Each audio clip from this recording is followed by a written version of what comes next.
जब तुझसे न सुलझे तेरे उलझे हुए धंधे, भगवान के इंसाफ पर छोड़ दे बंदे। वो खुद ही तेरी मुश्किल आसान करेगा, जो तू ना कर सका वो तेरा भगवान करेगा। नमस्कार दोस्तों, एक और छोटी सी कहानी में आपका स्वागत है। कहानी एक किसान की।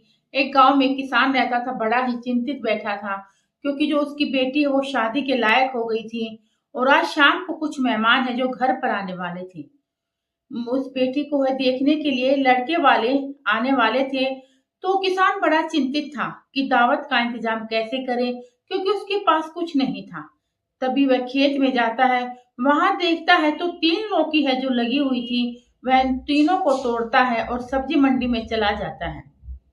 सब्जी मंडी में जाकर उन लौकियों को रख कर बैठ जाता है। सोचता है इन्हें बेचकर जो पैसा मिलेगा उनसे कुछ तो बना सकूंगा, जिससे कि उसकी इज्जत बच सके। यह सोच ही रहा था, तभी उस गांव का एक प्रधान आता है और वह एक घिया है जो उठा लेता है। तभी वह किसान है, पैसा भी नहीं अच्छे से कह पाता, तब तक वह प्रधान चला जाता है। किसान की धड़कनें तेज हो जाती है। सोचता है 3 घिया थी, 3 लौकियां थी, अब तो 2 ही बच गई। इन 2 को बेचने से क्या मिलेगा? 3 बिकती तो कुछ तो मिलता। लेकिन तभी उस थाने का एक सिपाही आता है। दूसरी घिया वो उठा लेता है। अब तो किसान की आशा टूट चुकी थी। सोचता है 3 घिया थी, 2 तो वैसे ही चली गई और एक घिया ही बची है, लेकिन फिर भी वह बैठा रहता है। तभी उसे थाने का जो थानेदार आता है। अब वह किसान समझ जाता है कि मुश्किलों में मुश्किलें और आ रही हैं। अब जो ये एक घिया बची हुई है इसे यह ले जाएगा।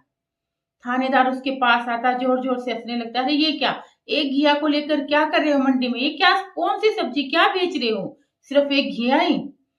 तभी वह किसान है अपनी सारी बात उस थानेदार को बता देता है। वह थानेदार कहता चलो मेरे साथ चलो, और उसको, उस किसान को उस प्रधान के घर लेकर जाता है।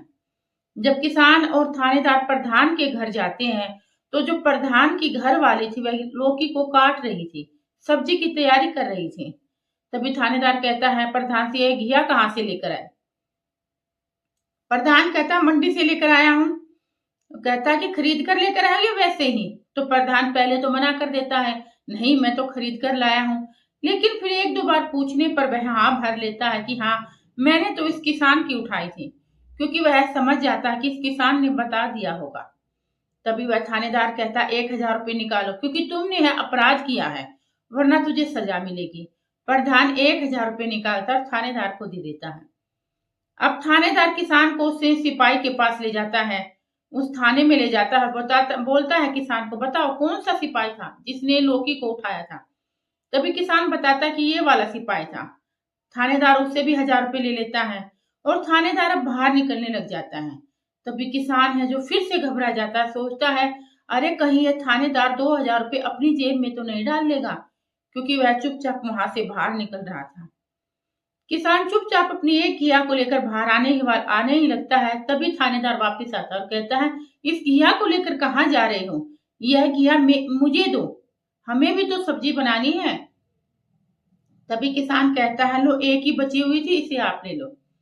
तभी वह थानेदार 3,000 रुपये निकालता और उस किसान को देता है। कहता है ये 2,000 रुपये तो उनके थे और 1,000 रुपये मेरी वाली घिया के हैं, और जाकर अपनी बेटी की है जो दावत की अच्छी से तैयारी करो। किसान है जो ऊपर की तरफ देखता है और भगवान का धन्यवाद करता है कि हे भगवान, तुमने इस दूत को भेजकर जो मेरी सुरक्षा की है, जो मेरा साथ दिया है, उसको मैं कभी भी नहीं भूल पाऊंगा। किसी ने सही कहा है कि जब मुश्किलें आती हैं और भगवान पर विश्वास बना रहता है तो भगवान किसी न किसी रूप में आकर जरूर मदद करते हैं। तो दोस्तों, यह एक छोटी सी कहानी थी जो हमें यही सिखाती है कि मुसीबत के समय में अगर हम घबराते नहीं है ना, और भगवान पर विश्वास बनाए रखते हैं, तो वह हमारी मदद जरूर करता है।